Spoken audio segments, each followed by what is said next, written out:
In this video, we are going to talk about IHttpClientFactory. The IHttpClientFactory allows us to create instances of the HTTP client. Now, what's the problem? Here we have how we have been instantiating an HTTP client. Now, the reason we use a using statement here is because HTTP client inherits from HTTP message invoker, which inherits from IDisposable, and we know from good C# practices that we need to use a using statement when we are dealing with a class that inherits from or implements IDisposable, because that means that the class has to clean up some resources after it is used. And when we use the using statement like this, those resources do indeed get cleaned up. Now, the problem is that HTTP client is an exception to this rule, because HTTP client is best used when some of its resources are being reused. Therefore, instead of using the HTTP client like this, we should use a factory, the IHttpClientFactory service. So this is fine for a small project, but it is a bad idea for mid-size or big projects. So we will not be using this anymore. Even though our projects are always small, we are going to learn how to use the IHttpClientFactory. Now, in my case, I am using a console application, which means that I need to install a NuGet package in order to use IHttpClientFactory. But if you are using ASP.NET Core, you likely don't need to install this package. So let me go to the Solution Explorer. I want to minimize all of this, and in the console application, I want to manage NuGet packages, browse, and I want to install the Microsoft Extensions HTTP package.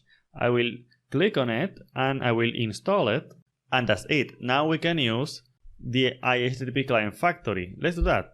First, I need to work with dependency injection in our application. So for that, I have to say here service collection equal to new service collection control dot to bring this namespace. And now I have to say I will create a new method here, which is going to be private static void configure services, and it will receive a service collection services, and here I will say services dot add HTTP client. This will be, for example, 1 basic use. So let's come back here, and I will say here configure services, and I will pass the service collection, and now I will say var services equal to service collection build service provider, and finally I can get a hold of an instance of the IHttpClientFactory service. So I will say HttpClientFactory equal to services dot get required service, and I will pass IHttpClientFactory. So now we have the HttpClientFactory. What can we do with it? Well, we can generate an instance of the HTTP client, but it will be following best practices. So let's say here example 1 basic use. Now I want to say var HTTP client equal to, how do we create an HTTP client from the HttpClientFactory? Well, we can say HttpClientFactory.createClient, and that's actually it. With this I can say response message equal to await HttpClient.getAsync, and this is an HTTP client just like we have used before. This is an HTTP client which we can use for making get, post, posts, deletes, and so on. So everything we have learned so far applies to this HTTP client class. So let me say response message dot ensure success status code. I just want to know that everything was okay. Now let me say here console write line, the end, and that should be it. Now I will run my application, Control F5, which will run the console application and also the ASP.NET Core application. As you can see, we have the end here, which means that indeed it worked. If you want to be sure, you can just come here and you can change this to a 2, run everything again, and you're going to see that we're going to get an exception here because my machine is not receiving HTTP requests to that port. It's not listening to that port. So as you can see here, we have an exception. Great. Now let's continue. Let's go back here. I will put a 1 here and let's continue. Now, one of the good things about using a factory is that you can centralize the configuration of the HTTP client that you are going to create through the factory. For that, we can use named clients and typed clients. First, we're going to start with named clients. With a named client, what you can do is that you can configure several instances of the HTTP client class, and then you can call that specific instance on your application. This means that you can create an HTTP client with a certain configuration, and then you can configure another HTTP client class with another configuration, and you can use them throughout your application. So let's do that. Remember that in our API project, we have two controllers, the people controller and the weather forecast controller. Let's say that we want to have different HTTP clients for each controller. Let's do that. Let's come here and let's say services.addHttpClient, and I will pass a name, which will be people. This is the name of the client. Now I will say options here, and here I can say things like options, base address, new URI, and I can pass this URL that I have here, and I'll paste it here as a string. And now whenever I make an HTTP request through this people HTTP client, then the base URL is going to be this one that we have here. Let's do the same for weather forecast. Let's say services.addHttpClient, weather forecast, options, and I'll do the same here. I'll copy this and paste it here. I'll put a semicolon here, and here I will say weather forecast. And let me go to the weather forecast controller because I want you to see something. I want you to remember that here we have the amount of elements, though we want this in English. So let's say amount of elements. So here we have amount of elements. What I want to do with this is that I want to configure a certain amount of elements that we're going to consult to our weather forecast controller. And I want to say here then console write line, the amount of weather forecasts is, and I want to say here amount of elements. Now what I'm going to do, and this is a header, right? What I want to do is to copy this and come back here and say options.default request headers at, this should be at, and I will pass amount of elements and I will say 25. And now this 25, which should be a string, this 25 is going to be always sent through this HTTP client name weather forecast. Let's see that. Let's come back here to example 2, and I want to initialize bar HTTP client people. I want to initialize this HTTP client, and I want to say HttpClientFactory.createClient, and I want to pass people. Why people? Because this is the name of the HTTP client that has this configuration. Now let's come back up and let's go here. I will say response message 2. I want to use my new HTTP client people, and I want to say get async, and I will pass an empty string because I just want to use the base URL in order to issue an HTTP GET request. Now I will say response ensure success, and that is great. But also I want to do the following. I want to say HTTP client weather forecast. This is the second HTTP client that we configure. Let's say here, let me copy this because this is a difficult word for me.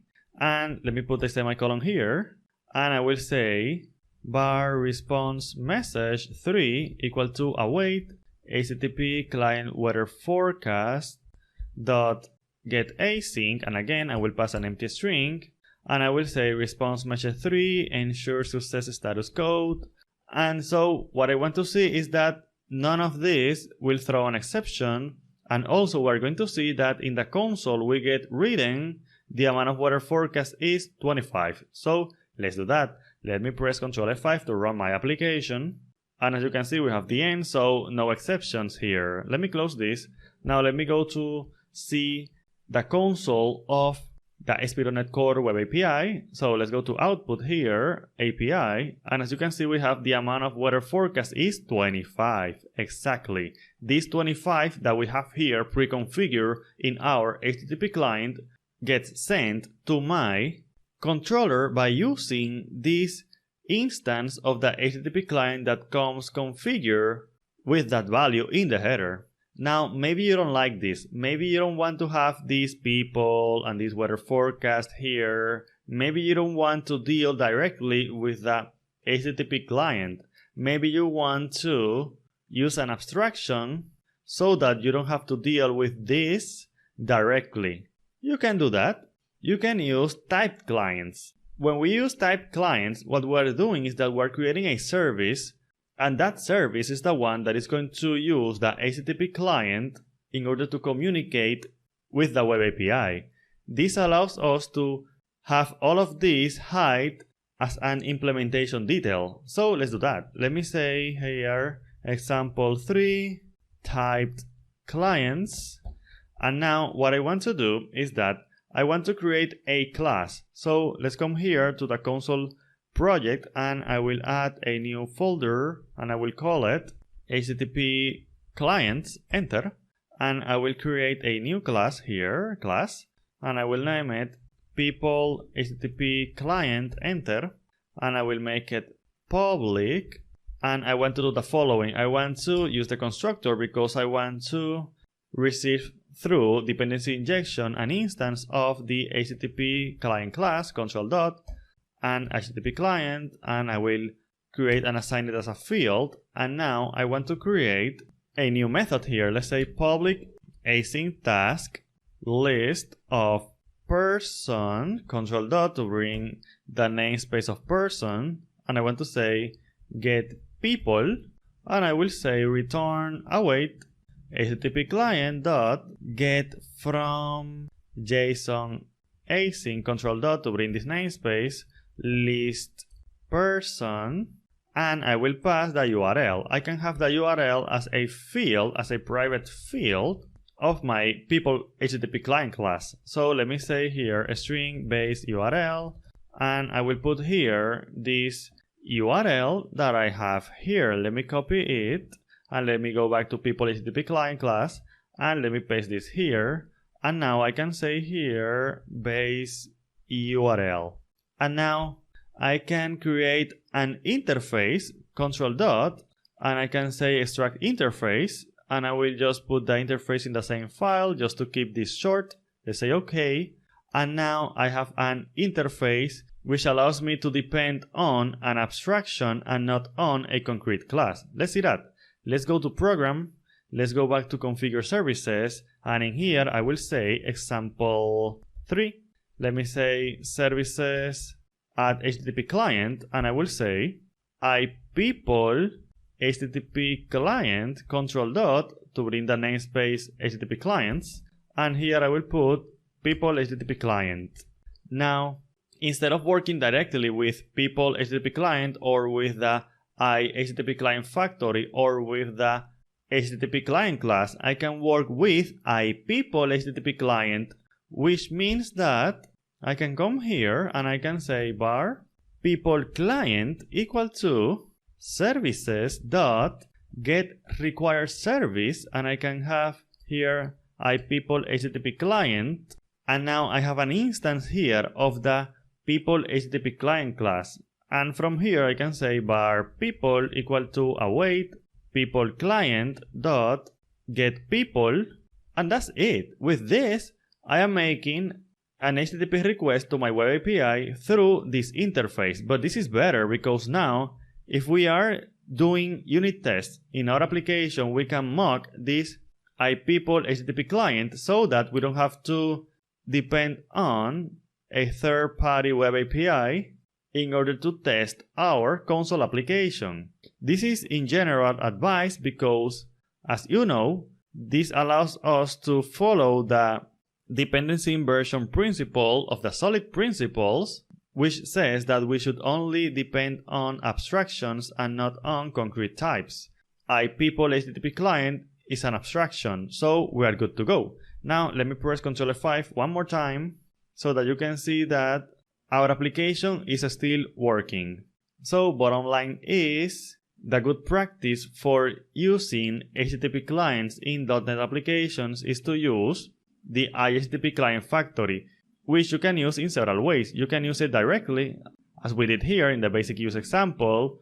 You can use it also here, but having named clients, which are pre-configured HTTP clients, or you can use abstractions and use typed clients. Whatever you choose is fine, but try to avoid using statements like this and prefer to use the HttpClientFactory.